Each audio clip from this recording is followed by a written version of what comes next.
En bourse, on connaît l'expression « les arbres ne montent jamais jusqu'au ciel ».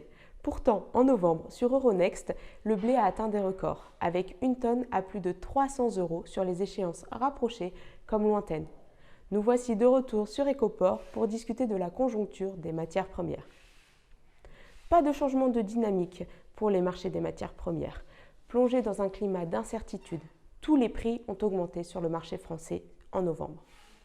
Du côté des céréales, sans surprise, le prix du blé est encore en hausse de 8% ce mois-ci. Entre demande internationale soutenue, mauvaises conditions météo en Australie, l'USDA a estimé à la baisse les stocks de fin de campagne. Moins 2% par rapport à l'estimation d'octobre. Pourtant, les quantités de blé australien sont annoncées records. C'est la qualité qui inquiète, et donc la séparation entre blé meunier et blé fourragé. Une autre inquiétude se profile du côté de la Russie. Le marché subit une forte inflation et en plus des taxes flottantes à l'export déjà en place, la Russie pourrait imposer des quotas à l'export d'ici le premier trimestre 2022.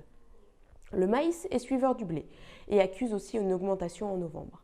À 247 € tonne en moyenne ce mois-ci, le prix du maïs d'Ille-et-Vilaine a augmenté de 25% sur un an.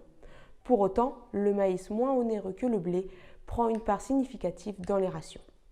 Du côté de l'Amérique latine, l'USDA estime la future récolte à la hausse, plus 21% par rapport à la précédente campagne, en prenant en compte la production argentine et brésilienne. La Niña reste tout de même à surveiller et pourrait impacter ces futures récoltes. Pour les matières azotées, les prix des tourteaux sont aussi en augmentation. Pour le soja, les semis chez les principaux États producteurs se passent bien. 99% des surfaces sont ensemencées au Mato Grosso, au Brésil, situation en avance de quelques jours sur la moyenne quinquennale.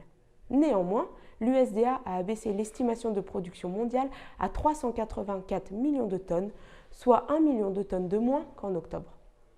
Pour les autres tourteaux, la production mondiale de graines et la trituration de colza sont en repli, d'après Oil World, au contraire du tournesol dont la production et la trituration sont en augmentation.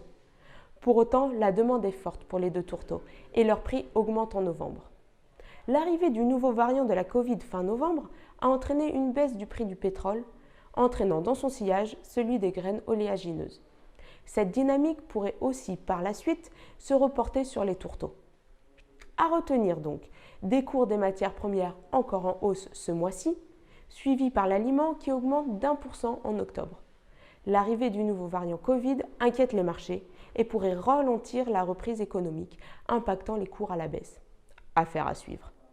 Rendez-vous la semaine prochaine pour une nouvelle vidéo Ecoport sur la conjoncture porcine. À bientôt.